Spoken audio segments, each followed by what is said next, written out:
Saya Setio Nurdiansa. Saya Sana Safira Orang Firdaudi.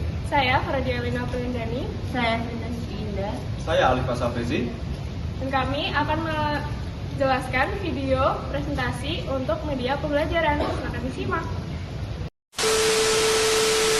Hai semua, selamat datang di video diskusi kelompok kami. Kali ini kita akan membahas topik yang sangat menarik dan relevan, yaitu media pembelajaran menurut Heinrich, Molenda, Russell, dan Smaldino dari buku mereka tahun 2001. Oke, topik ini penting banget buat kita sebagai calon pendidik, karena di era sekarang, media punya peran besar dalam membuat pembelajaran jadi lebih efektif dan menarik. Betul, dan yang menarik, di buku ini penulis menjelaskan media pembelajaran itu bukan sekedar alat bantu guru, tapi bagian penting dari sistem pembelajaran itu sendiri. Benar banget, apalagi dengan kemajuan teknologi saat ini. Guru dituntut bukan cuma paham isi materi, tetapi juga bisa memilih media yang sesuai dengan karakter siswa. Nah, di diskusi ini kita bakal bahas isi dari bab 1 sampai bab 4 secara runtun, sambil kita refleksikan juga dengan kondisi pembelajaran masa kini. Oke, kalau begitu langsung kita mulai aja dari yang pertama, kepengertian dan peran media pembelajaran.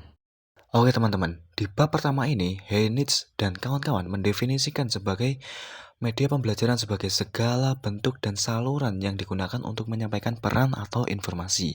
Jadi, media itu bisa berupa alat, teknologi, bahkan manusia yang menjadi perantara proses belajar. Ya, benar banget. Definisi itu luas banget. Mereka menegaskan kalau media itu bukan cuma alat visual atau audio, namun juga bisa berupa guru yang bercerita secara menarik. Itu juga bisa jadi media, karena dia menyalurkan pesan pembelajaran ke siswa. Aku setuju, kadang orang mikir media itu harus canggih, kayak komputer, VR, atau video animasi. Padahal papan tulis, poster, atau benda nyata di sekitar kita juga termasuk media. Yang penting, media itu membantu proses belajar menjadi lebih bermakna. Media bisa menjembatani hal-hal yang abstrak supaya lebih konkret dan mudah dipahami.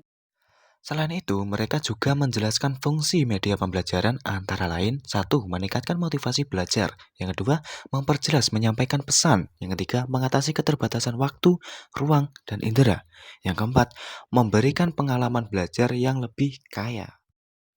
Nah, media pembelajaran itu memfasilitasi kita untuk melihat pengalaman secara nyata.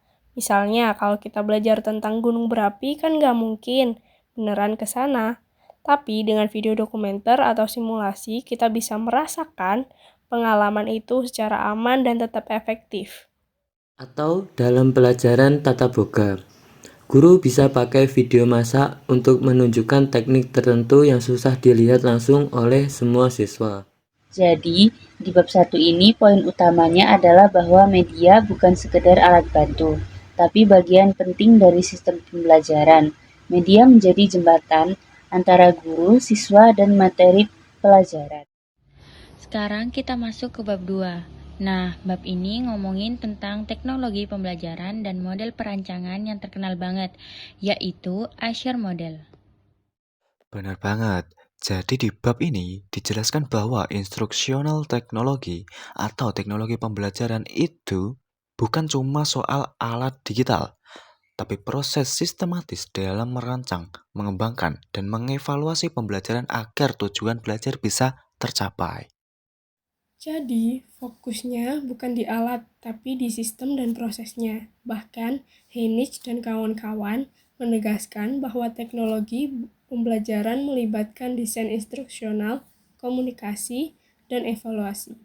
Bukan cuma memakai komputer atau LCD. Nah, disinilah muncul model Azure, yang jadi panduan langkah demi langkah buat guru dalam menggunakan media pembelajaran secara efektif. Model Azure terdiri dari 6 tahap. Yang pertama, analis learners, menganalisis karakteristik peserta didik termasuk kemampuan awal, gaya belajar, dan latar belakang.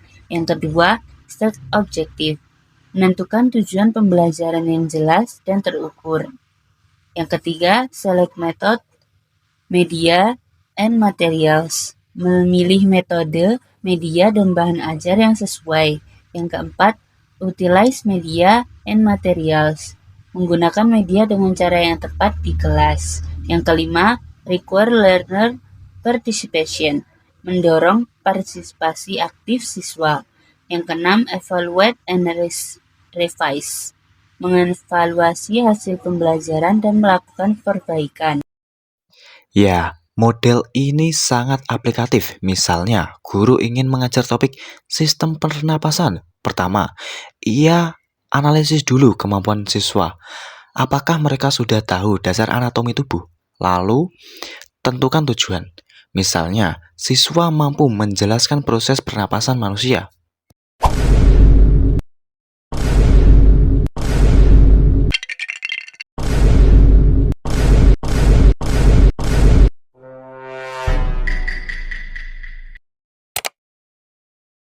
Kemudian guru pilih medianya, misalnya video animasi dan model paru-paru buatan. Lalu digunakan di kelas sambil siswa ikut mencoba dan di akhir dievaluasi apakah mereka paham atau belum. Jadi, Assure itu membantu guru berpikir sistematis dan tidak asal pilih media. Dan kalau dievaluasi ternyata siswa masih bingung, guru bisa revisi media atau metode untuk pertemuan berikutnya. Itulah kelebihan pendekatan sistematis seperti ini. Sekarang kita masuk ke bab 2. Nah, bab ini ngomongin tentang teknologi pembelajaran dan model perancangan yang terkenal banget, yaitu Azure Model. Lanjut ke bab 3 ya, yaitu tentang karakteristik peserta didik. Ini penting banget karena semua keputusan tentang media harus berangkat dari siapa yang belajar. Di bab ini, Heinrich dan kawan-kawan bilang bahwa setiap siswa punya karakter unik yang mempengaruhi cara mereka menerima informasi. Karena itu, media yang cocok untuk satu kelompok belum tentu cocok untuk kelompok lain. Nah, ada beberapa faktor utama nih yang harus dipertimbangkan. Yang pertama, kemampuan awal atau pengetahuan sebelumnya. Yang kedua, ada gaya belajar seperti visual, auditori, dan kinestik. Yang ketiga, motivasi dan minat belajar. Yang keempat, latar belakang sosial dan budaya. 5. Kondisi fisik dan psikologis. Contohnya, kalau siswa punya gaya belajar visual, maka media seperti gambar, video, dan infografis akan lebih efektif. Tetapi kalau siswa kinestetik, mereka lebih suka kegiatan praktek secara langsung. Dan jangan lupa, faktor budaya juga berpengaruh. Misalnya, dalam pembelajaran bahasa, contoh yang digunakan harus relevan dengan konteks budaya siswa agar mereka mudah mengaitkan dengan kehidupan nyata. Aku juga suka nih bagian dari bab ini yang menjelaskan tentang learner variability. Guru harus menyadari bahwa tidak semua siswa belajar dengan cara yang sama. Jadi penting menyediakan variasi media agar semua bisa terakomodasi. Nah, inilah kenapa guru disebut sebagai designer of learning experience. Karena tugasnya bukan hanya menyampaikan materi, tapi merancang pengalaman belajar yang cocok untuk semua siswa. Misalnya, dalam pelajaran prakarya, guru bisa pakai media kombinasi, seperti video tutorial untuk visual, diskusi kelompok untuk interpersonal, dan praktek langsung untuk kinestetik. Jadi kuncinya, kenali siswa dulu sebelum menentukan media. Kalau itu dilakukan, hasil belajar akan jauh lebih optimal. Bagus banget. Jadi, bab 3 ini benar-benar menekankan pentingnya memahami karakter peserta didik agar bisa digunakan secara efektif dan inklusif. Sekarang kita masuk ke bab 4, tentang pemilihan dan penggunaan media pembelajaran. Heinrich dan kawan-kawan menjelaskan bahwa pemilihan media harus mempertimbangkan banyak hal. Mereka menyebut ada 4 faktor utama. Yang pertama, tujuan pembelajaran. Yang kedua, kondisi peserta didik. Yang ketiga, ketersediaan dan biaya. Yang keempat, kesesuaian dengan materi dan konteks. Mereka juga menekankan bahwa tidak semua media cocok untuk semua situasi. Guru itu harus bisa menilai kelebihan dan keterbatasan tiap media. Contohnya, kalau tujuannya memahami proses dinamis, media video lebih baik daripada gambar statis. Tapi kalau tujuannya membandingkan konsep, tabel atau diagram bisa lebih efektif. Selain pemilihan, penggunaan media juga penting. Guru harus tahu kapan waktu terbaik menggunakan media. Misalnya, di awal pelajaran untuk menarik perhatian, di tengah untuk memperkuat konsep, atau di akhir untuk menegaskan kembali materi. Selain itu, guru juga perlu menguasai keterampilan teknis seperti cara menyalakan alat, menampilkan video, atau mengatasi kendala teknis kecil di kelas.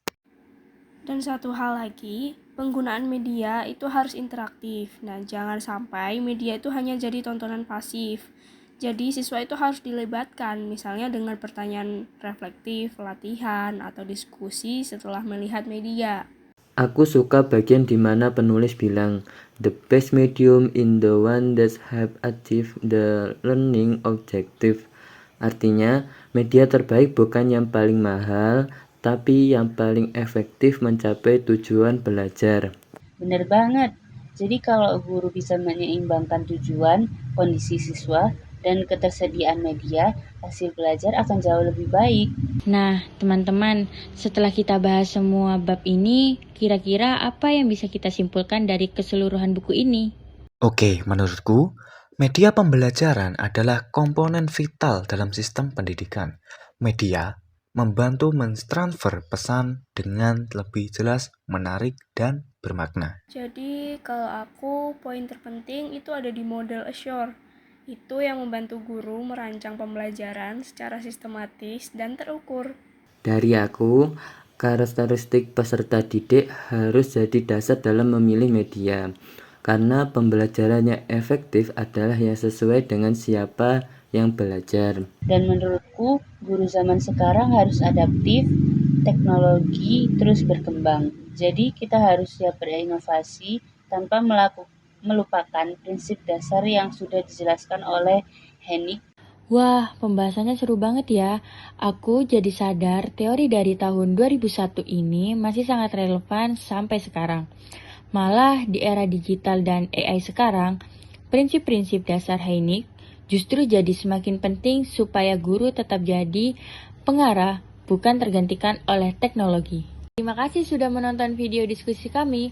Jangan lupa, belajar itu bukan hanya tentang apa yang kita pelajari, tapi juga bagaimana kita belajar. Sampai jumpa di diskusi berikutnya.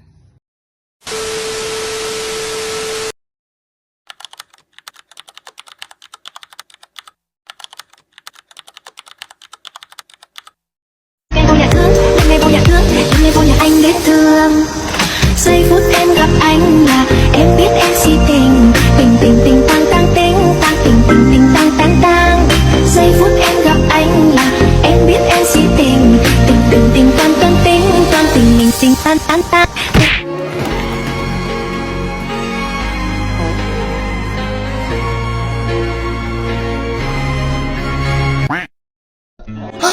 Aduh pusing, pala otak, pala Barbie pusing, bolak-balik, maju, mundur, maju, mundur, maju, mundur, maju, mundur. Anjay pusing banget coy.